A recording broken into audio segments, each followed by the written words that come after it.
आप सभी को मेरा नमस्कार। पंडित जी, कुछ लोगों का मानना है कि भूत प्रेत जैसी कोई चीजें नहीं होती। आप अपनी किसी ऐसी घटना का वर्णन करें ताकि लोगों को लगे कि जिस तरह भगवान होते हैं तो भूत प्रेत भी होते हैं। नमस्कार, जय माता के प्रणाम।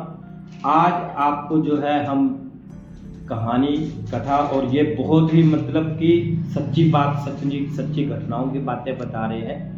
आप इंक्वायरी भी कर सकते हैं, पूछताछ भी कर सकते हैं। तो बात है शिमला की। एक बारी मैं अपने सहयोगियों के साथ, जिसमें पंडित विजय जी और अपने टूटू के रमेश पंडित जी भी हमारे साथ थे, किसी ने हमारे को भेजा किसी के घर में नेगेटिव एनर्जी के बारे में बात की वहाँ पे। तो उनके घर में समस्या क्या थी, कभी किसी का पैर स्लिप हो जाता था तो पैर की हड्डी टूट गई, ठीक है, किसी के कमर में चोट लग गई तो रीढ़ की हड्डी टूट गई। ज़्यादातर हड्डियों के ऊपर बुरे असर। घर में देखने को मिलता था कलेश, लड़ाई झगड़ा बहुत था उनके घर में, और बीमारियाँ नहीं जा रही थी, कारोबार में कोई वृद्धि नहीं थी। तो जब हम पूजा पाठ अनुष्ठान के लिए वहाँ पे बैठे तो हमारे से पहले भी कोई तांत्रिक लोग को तो उन्होंने क्रियाएं करवा रखी थी। तो उन्होंने बोला किसी ने यहाँ से नग निकाला, किसी ने गिद्दड़ सिंगी निकाल दी कि आपके घर से चीज़ें निकल गई है, नेगेटिव एनर्जी रिमूव हो गई है। तो जब हम पूजा पाठ करें, क्योंकि हम वैदिक रीति से करते हैं, शाम को जब हम लोग ध्यान लगा रहे हैं तो उनके घर में क्या देखते हैं। हमारे साथ थे पंडित जी, हमारे भ्राता है विजय कुमार जी, वो ध्यान लगा रहे हैं। तो उन्होंने दो सुंदर सुंदर बिल्कुल डिट्टो, ऐसे लगते थे साक्षात जो है साल का 2 साल का बच्चा हो जैसे, ऐसे दो उन्होंने खिलौने रखे हुए थे जो बच्चों की गुड़िया होती है, ऐसी उन्होंने सजावट की थी। तो वो बोलते हैं कि मुझे ऐसे लग रहा है कि वो अपने पाँव को ऐसे ऐसे हिला रहा है, कहते हैं। जो लड़का रूप में गुड्डा था और एक लड़की, दो थे उनमें बेबी डॉल ना, बिल्कुल डिट्टो लगते थे वो हिला रहे हैं ना। हमने सोचा भाई पंडित जी को भ्रम हो गया होगा। थोड़ी देर में मैंने उनको इशारा किया, रमेश पंडित जी को, कि नज़र बना के रखो। और कुछ वहाँ पे आवाज़ें सुनाई दी हमारे को, जैसे टीं, काफ़ी देर तक। तो सोचा मौसम का प्रभाव होगा। उसके बाद छत पर बहुत ज़ोरदार आवाज़ आई। हमने सोचा हो सकता है कि यहाँ कोई जैसे बंदर वगैरह शिमला में बहुत होते हैं, ऐसा होगा। थोड़ी देर बाद क्या होता है कि उनके जो पुरुष लोग थे उनका पाँव फिसल गई, उनके चोट लग गई।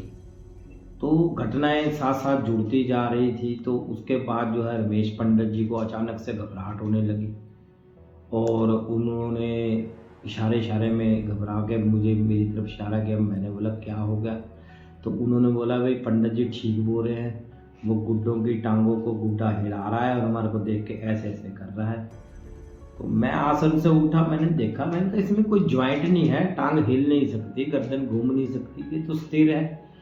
बोले नहीं।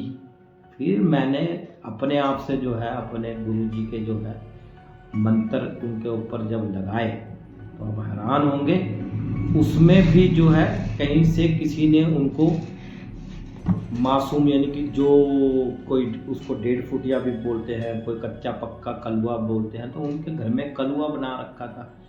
वो कच्चा कलवा क्या होता है, छोटा बच्चा जब मर जाता है तो तांत्रिक लोग क्या करते हैं कि उस कब्र को खोद लेते हैं जहाँ उस बच्चे को दबाया जाता है, और उस सफ़ेद कपड़े के ऊपर निकालकर बच्चे के ऊपर और उस कपड़े पे खूब 200-250 ग्राम, आधा किलो प्योर इत्र को जो है लगाते हैं। ये पूजा साधना मंत्र करके फिर उसको लपेटते हैं। लपेटने के बाद वो कपड़ा खोल के बच्चे को वहीं दबा देते हैं, और उसको दबाने के बाद उस कपड़े की पूजा घर पे करके उस बच्चे की आत्मा को पकड़ते हैं और उससे कार्य करवाते हैं। कुछ पानी का भोग देना, जैसे बच्चा प्यासा हो, कच्चे दूध पे चलाते हैं। तो वो एनर्जी वहाँ पर मुझे महसूस हुई कि इनके घर में ये एनर्जी है। अब सबूत कोई है नहीं, क्योंकि इस बात को कोई मानने वाला नहीं, क्योंकि फिल्मों में ही लोग देखते हैं ऐसी घटनाएं। जब हमने खुद से उस एनर्जी को दूसरी एनर्जी से टकरा के, जैसे 2 तारें टकराएं तो स्पार्किंग हो जाती है बिजली की, तो जब वो स्पार्किंग मुझे महसूस हुई तो मैंने उनको बोल दिया कि भाई आपके घर में जो है कच्चा कलुआ पक्का कलुआ है, इतने टाइम से है, लगभग 6-7 साल से, और आपका अति मोह इन गुड्डा गुड्डी में होना चाहिए और इनसे आपको भय भी होना चाहिए। तो पति और उनके दोनों बच्चों ने यह स्वीकार किया कि पंडित जी कुदरती हम भी इनको 2-2.5 साल से बोल रहे हैं कि इन गुड्डा गुड्डी से कुछ शाम के समय में हमें डर जैसा प्रतीत होता है और कोई नेगेटिव एनर्जी यही है, और लेकिन ये इनको छोड़ना नहीं चाहती। तो वो औरत माने ना, उन्होंने बोला मैं तो नहीं मानती कि गुड्डा गुड्डी में भी कोई नेगेटिव एनर्जी होती है। तो आप यकीन मानिए, मैंने कहा बैठ जाओ, इस एनर्जी को जो है हम अभी आपके सामने कर देते हैं। मैंने गुड्डा गुड्डी उनकी गोद में रख के मंत्र मारा, वो लेडीज बेहोश होगी, आंखें पलट ली, वो शक्ति हाजिर नाजिर होगी, मतलब कि डेड, सांस बंद, घबरा गए। सबने सोचा भाई अब ये हार्ट अटैक आ गया। तो जो भी हमारे गुरु लोग ने क्रियाएं बताई है, हमने नींबू वगैरह करके उनको होश में लाए। तो बात यहाँ आ गई, फिर वो लेडीज डरे। मैं बोलती इसे अभी निकालो, तो वो जो पंडित जी भी मना करने लग गए कि हम नहीं छोड़ के आते।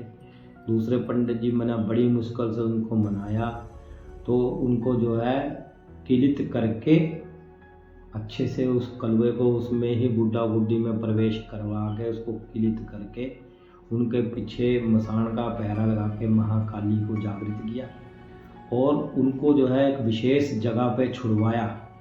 उसके बाद उनके घर में फिर जो है शुद्धि हवन वगैरह करके उनको 40 दिन का हमने बंधेज दिया। उसके बाद आज उनके घर में सुख शांति भी है, कारोबार है, और मेरे ख्याल से घी से रिलेटेड कुछ उनकी फैक्ट्री भी लगी है। तो ऐसे जो है बहुत सी घटनाएं हैं, बहुत से लोग प्रभावित रहते हैं। नेगेटिव एनर्जी कहीं ना कहीं अगर उसको आप उससे कनेक्ट होंगे तो वो भी आपसे कनेक्ट होती है, और समाधान हर जगह पे मिलेगा आपको अगर करने वाला हो। हमने कभी किसी से कोई बलि विधान, कोई मुर्गा बकरा श्राप ऐसी पूजा नहीं कराई। वैदिक पूजा जो शास्त्रों में दी है, जो हमारे देवी देवता हैं वो हर तरह से हमारी रक्षा कर सकते हैं, वही हमने पूजा पाठ कराया। 2 दिन से ज़्यादा हमने कोई पूजा पाठ अनुष्ठान नहीं रखा नहीं। घर सुखी हो रहे हैं। नई घटना के साथ सच्ची कथा, सच्ची कहानी अपने ही लोकल एरिया की, जैसे ये शिमला की थी। एक बार हमने आपको बातल घाटी की भी बताई, वो भी शिमला से संबंध, और घटनाएं भी आपको बताएंगे आने वाले उसमें। अगर आपको ये वीडियो ये सुनने में, देखने में या मनोरंजन करने में ये अच्छा लगता है तो हमारे चैनल को सब्सक्राइब भी करें, और कोई प्रभावित हो ऐसी एनर्जी से तो हमारे से संपर्क जरूर करें। धन्यवाद। जय माता की।